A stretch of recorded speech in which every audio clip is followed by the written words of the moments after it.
is CGTN, China Global Television Network. In Africa, 1 in nearly 4,000 people are born with albinism. Dangerous myths and misconceptions surrounding the condition means many people with albinism are in constant danger, especially women and children. My name is Regina Mary Ndolvu. I have felt the hurt of violence throughout my life. You see me, you see the fun, you see the greatness, but you don't know the pain I feel every day. I have decided enough is enough and started my own online talk show, My Voice, Albinism, The New Era. We need the world to hear our voices and save lives. The sexual violence is in relation to the myths, as far as I know. Do you know how huge of a life-threatening is that? If I can cure HIV, what are you saying? I can save the world, but I need to be dead first. They tell me beauty is in the eye of the beholder, and I'm holding this world in my hands.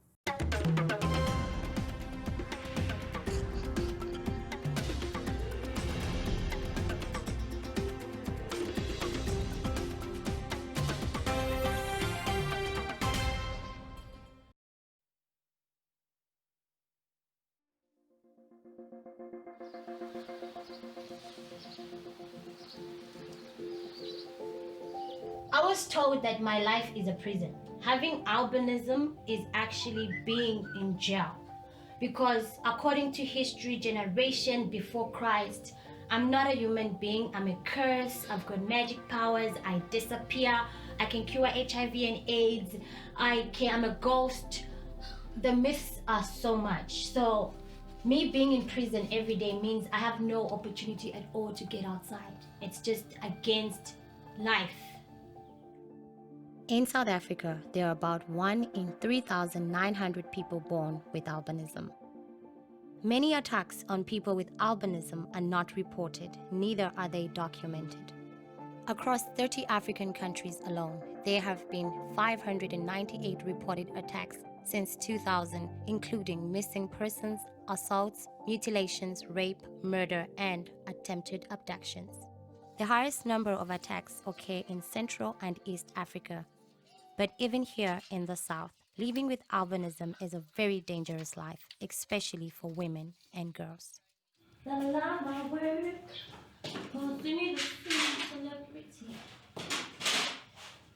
I was born and raised in Zambia and moved to South Africa at the age of 12 after my father passed away. Like, honestly, the sun is our worst enemy. You have no idea. Any 10 seconds in the sun and we blister like boils. You know those boils that come on your body like you've been fire burnt? So in terms of self-identity, if you can at least take care of yourself, then you are better. Because if I can get outside, doesn't matter who doesn't like me. But if I can't deal with the sun, that's worse. The eyesight, yes, there's people who are actually really blind, so I don't want to complain too much, but I can only see up to my toes. Crazy, eh? But I get around because I have to. I am a dreamer. I am a young girl who wants to get married. I want to do whatever I want to do with my life. I wanted to be an actress, and I was told to my face by a great South African producer that there are no albinos in the industry. There's no director that will wake up and write a story about you, so change your career. Because that was told to me that it won't happen, I had to come up with my voice so that you don't just hear my story, you get to see what I'm capable of. My natural blonde hair. It's not the different color, it's what comes with the color. The myths that come with the color. This hair is money according to the myths. That's the whole point of albinism, is that I'm a money-making product, which I can't make from my house. I used to hide this hair because somebody said something was wrong with me, and now it's so beautiful. In 2009, I was Googling albinism on the internet, and I came across a woman called Miriam. Her hands were recently cut in Tanzania, and she was all over the internet about her hands being hacked. When I checked that, I was so scared. My life didn't have meaning, and I asked myself, is this all that people see of us? Is this what my future looks like? And I made a choice from there to say, if there's no reference of albinism, then let me become the beginning. I want the picture. Okay, this is it. So I told myself, I want to come there. I want to talk to you. I want to meet you. So I thought, what way can I create a platform that can reach out to thousands of people with albinism without me actually getting to them? And that's how my voice started. So yeah, I met Miriam. Look at her. And this is us, 2018. So basically, my voice, Albinism, the new era, is based on 3 important elements: your beginning, your middle, and your end. It's not how your story starts. It's how you decide to end it. You might not know about albinism, but I will bring it into your house, into your doorstep, for you to actually have an experience of learning. Hello world, my name is Regina Mary and welcome to my voice. My name is Regina Mary and welcome to my voice. Hello world, my name is Regina Mary and welcome to my voice. I'm not your ordinary black girl. I am not white, I am MJ. Yeah! In today's studio, we've got Bob 90 and Paul Chope, amazing actors to share that journey with us. Being able to have my voice, I think it's the beginning for others out there to look at this and say, what you're doing with your life right now. We've got corona, people are dying. I can die right now, but what are you doing with your life? I've been getting messages from Zambia, I've been getting messages from different countries. Actually, my problem with reading, sometimes I can't read the person's name and I can't know where they're from, but the comments keep coming, so I'll just go through a few.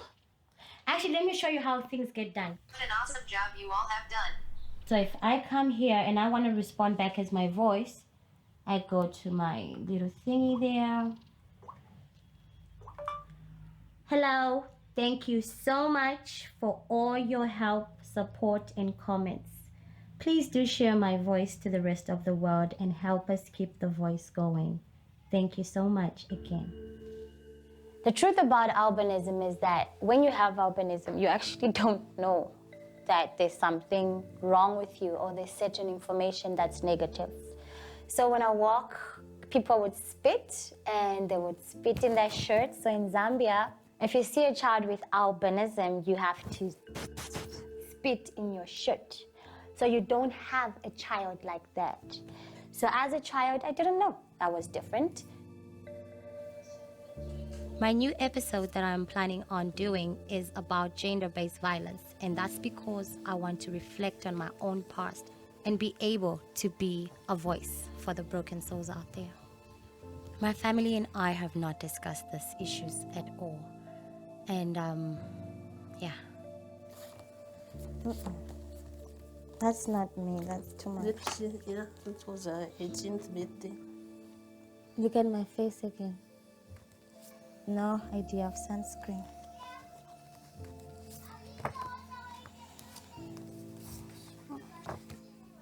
You know that I've got this one. It's on top of my wardrobe. This is the teddy bear. When I was growing up, there were the spittings and them callings. So I'm just wondering, when you were with me and at this age, how did that make you feel? To be honest with you, ne? I used to hear about it, but I never knew that you experienced discrimination until later. When you grow old, that's when you started telling me. But isn't your father would say, if somebody calls you, you have got albinism, the father said, you can also tell them that you are black, Malasha. You're also black, things like that. So is it because maybe you were at work a lot of the time, you didn't see it? And then, because I did experience the spitting, all those things. You know, the kids calling me red tomato, yes. My brother not understanding my skin color. These things you're facing them at school. And then you never used to say, oh, this is what they're saying at school. So I wouldn't know.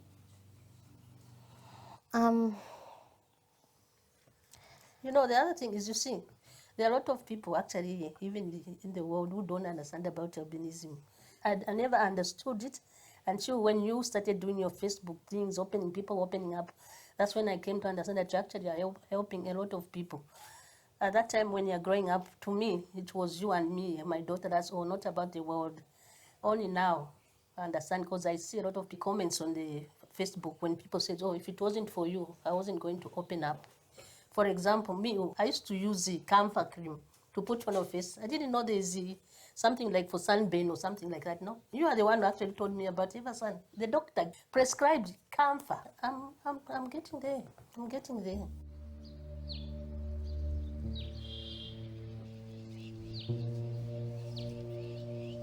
This gentleman was constantly at our house, and I called him uncle, you know. So this one day he came and asked me if my parents were home, and I said no.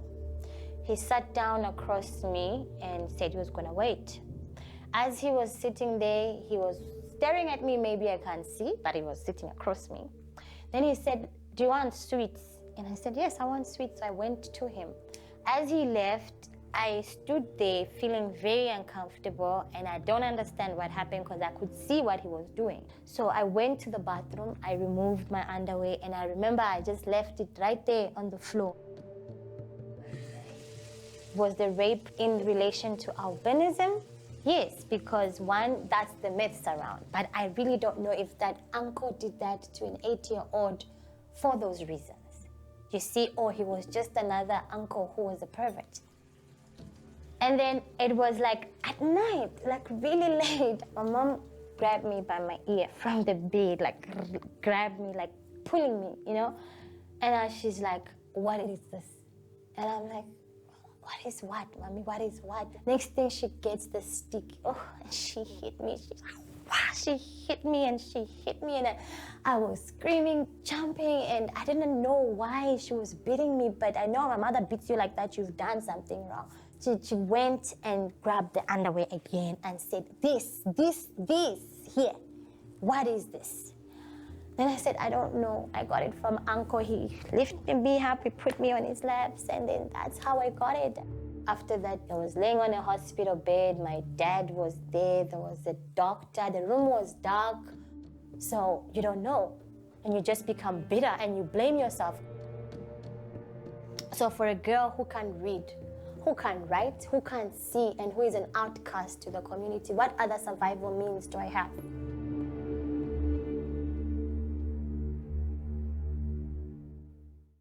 I'm so used to just putting on a mask and going out there like everything is fine.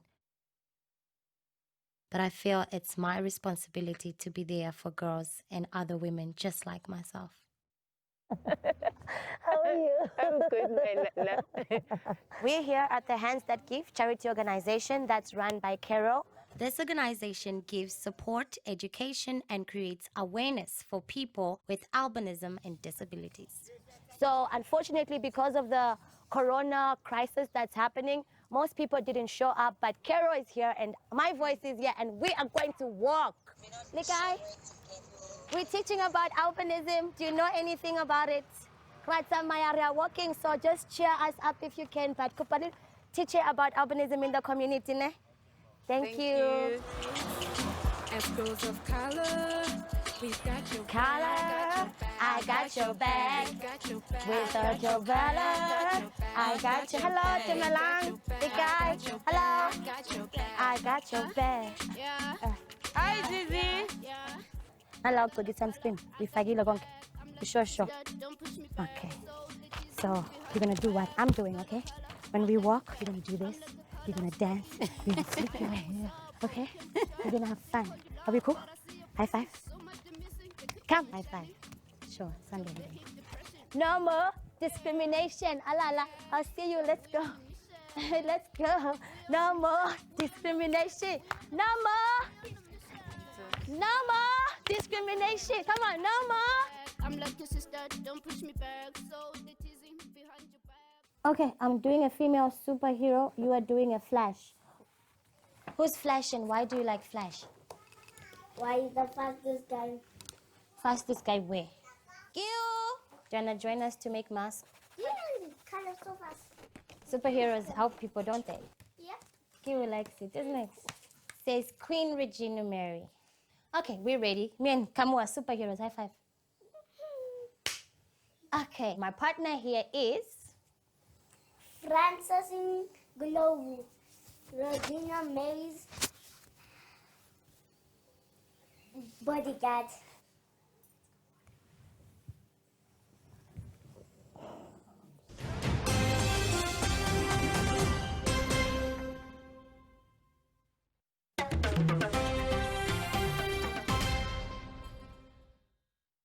see Regina Mary, you see the fun, you see the greatness, but you really don't know me. I go through pain every day of my life. I resent myself sometimes because of the challenges I've experienced. So I'm preparing a show on My Voice, Albinism, the New Era, and the theme is going to be gender-based violence. I want people to come and be able to say, listen, girl, that pain that you're feeling, girl, I feel it too. But after I feel it, I get up and I have a company and I have this. And because of that, I can do this for the next person. It's almost like us talking about pain, but saying, we got this. It's women with albinism and a gentleman with albinism who I've invited on the show. Because in most cases, as freely as I speak to you, I really don't know the shoes of men, if men can really speak the way a woman speaks. Okay. Morning, ladies. Hope we are all well. And, okay, I don't want to talk about this, but I won't avoid it. I've been hearing about the coronavirus and you know me. So Friday is still on. But if you have concerns about it and you're not comfortable with doing it, please let me know at least today so that I can find a way or we see how else we can do this. And then I also need to make sure that I have a proper camera person. Okay, so my makeup artist canceled on me. She just sent me a message saying, okay, she can't make it because of the corona. So that means I will be doing makeup myself. Okay. Trying to call Angeline. Corona just messed up my whole thing, but it's fine. Hi, honey. Hi, Angel. So I'm just confirming that I'll see you on Thursday, 9:30. Okay, 9:30. All right, Angel. Thank you very much, and Yeah. don't even go there. No, don't worry. All right. Thank you so much. I'll talk to you soon. Let me just keep making this calls. The sexual violence is in relation to the myths, as far as I know, because those are the most things you hear about. I can cure HIV. Do you know how huge of a life-threatening is that? If I can cure HIV, what are you saying? I can save the world, but I need to be dead first. If there was a chance for me to ask people who have raped people with albinism, I would love to know. Did you rape me because of the myth, or did you just rape me because you're a man and you did that? That's the $1 million question. My mom and I have never spoken about the fact that I was raped at the age of 8. Sometimes I wonder if it ever happened. That incident that happened at 8 with that man I called my uncle, what happened? Why was it never discussed? Where did he go? Do you think he raped me because of the myths? And that particular day, I think it was, if I remember, it was a Saturday, I went to work. What happened? I wanted to bath you. Then there was underwear. Then I took it just so it was wet. Then I'm asking myself, a child, how come? I couldn't understand it. So that's when I called you. What happened? Who came here? Then you are not telling me anything. That's why I got so cross. I got a stick and hit you. Then I told your father, said, look at this. What happened? What was happening here? That's when you confessed, oh, my uncle was here. You see? That's how I found out. Because if I didn't bath you, I wasn't going to find out. Because you are just playing normal. You didn't say anything. You're just quiet. Is there a reason why no one talked about it all these years? You are just a kid. What were they going to tell you? Even what were you going to? It was only talked about between me and your father. And they were looking for that guy, but they couldn't find him. They put a word around where he was staying. He just disappeared. Even as I said today, he just disappeared. I only remembered it happened when I was raped again at 23 years old in the house. You see, those days, actually, it was sort of like taboo to talk about such things. Some of these things, we parents, we are all learning all the time, you see. Even old people, this is a new era, this is 2020. And how do you feel about me sharing these things now to everyone? I come to understand, said, no, actually you're helping other mothers, because a lot of mothers actually don't know that things are happening under their nose like me, where they don't know nothing. Maybe they'll be more alert, you see. They'll be more alert when they hear your story. Say, you might you're talking to somebody who's your neighbor, not knowing that the same person is raping your daughter, You are sitting there or abusing your child, you are sitting there not knowing. So it's also good because you are making others wake up and see, oh, actually these things do happen. You see? Okay. Just I hear everything and I accept. I just also want you to not exactly make me halfway, but to acknowledge certain things that made me put walls in my life. But I want you to remember, do you, so that as long as we both remember, then we can move those walls. As much as I was 8, all my life I thought it was a dream, but it keeps coming back. I didn't even know you had to pick me up to bath. I thought I was sleeping and then you woke me up. No, but actually I wasn't sleeping. So I didn't even know, but I remember that thing happened. So I don't know. But there's that's a lot that I have gone through. It hurts every day because I don't feel like I'm worth anything. I don't feel my worth as a woman. I've got so many missing gaps in my life. Like there's so many holes that need to be filled in. And I don't know how to fill them in because sometimes I don't want to. I've accepted what happened. But as long as other people are fine, then that's fine. So, Mary, you know what? Take each day, every day we learn. Even me, as old as I am, I'm learning new things. It's not that I know everything. No, those days I didn't have time to sit and teach like your homework. But today, I'm also learning from what I've told you because I don't want what happened in the past to repeat. We learn. We keep on learning. We'll always be together until I die because you are my daughter. There's no way I said, oh, you're no longer my daughter, I don't want you. It won't happen because you are special to us. That one thing you don't know. Maybe you never know. Maybe your father didn't tell, or maybe I didn't tell you. We have already protected you because we loved you. I don't know. I don't know. That was new. I think I'm still digesting everything that happened right now. And hearing her side of the story, I don't know. For years, I really thought I made up my rape because nobody talked about it. It's like I made it up. So for her to actually admit it on her own, it's our first experience that we had with my mom, for me to just freely ask questions without it coming off like I'm attacking or I'm trying to get answers. I think what really made it feel better is that I don't have to carry the guilty conscience of explaining myself all the time because I've avoided a lot of things. Don't want to fall in love, don't want to do this, don't want to be out there, just want to put on the mask, get out there, hi, my name is Regina Mary, and it's fine. But come back home, it's like you're stupid, you're nothing, you're a waste of time.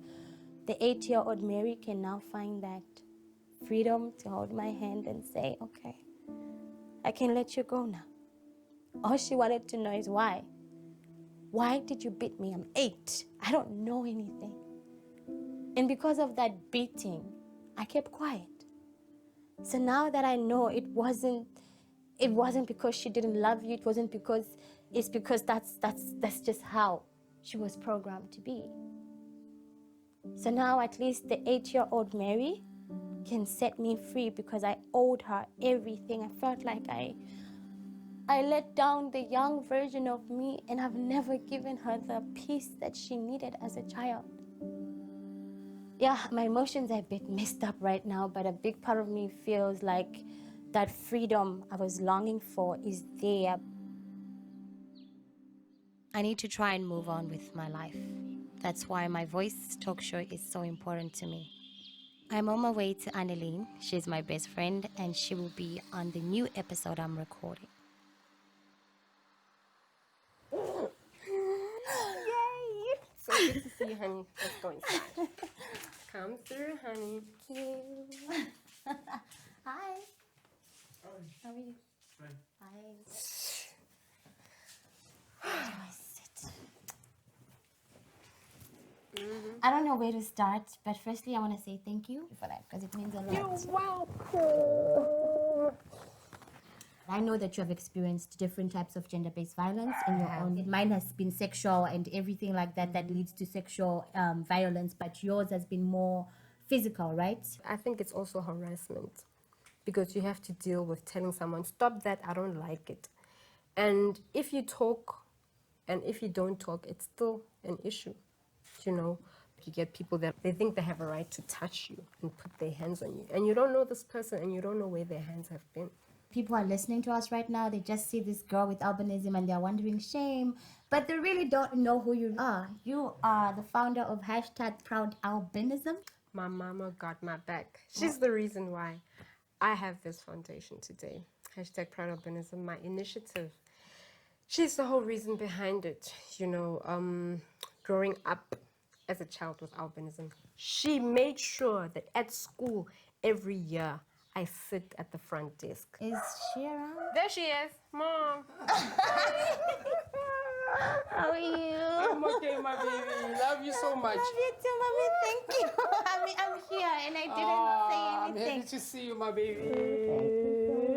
Please, can you join us here? Yes, I can. Why not? I think you must sit. Okay, it's fine. You can sit. Yes. With my 2 white girls. Yes.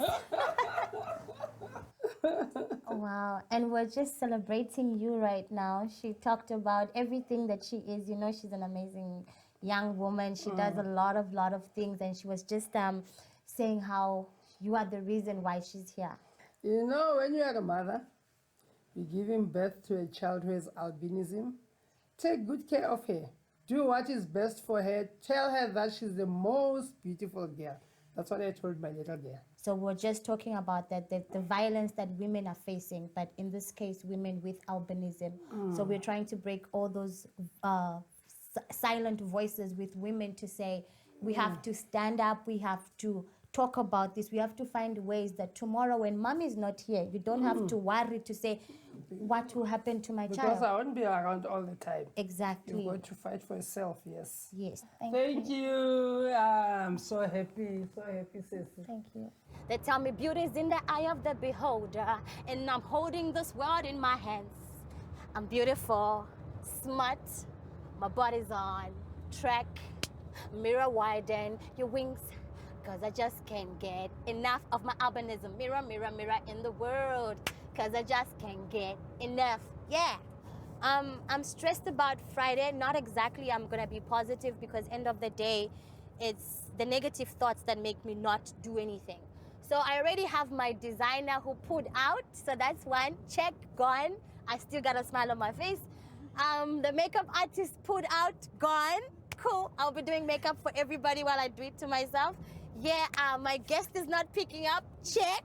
I don't wanna be stressed because if I stress, then I'll have a reason not to do what I'm doing. But at the end of the day, it's not for me. It's for the thousands of young generation that's coming.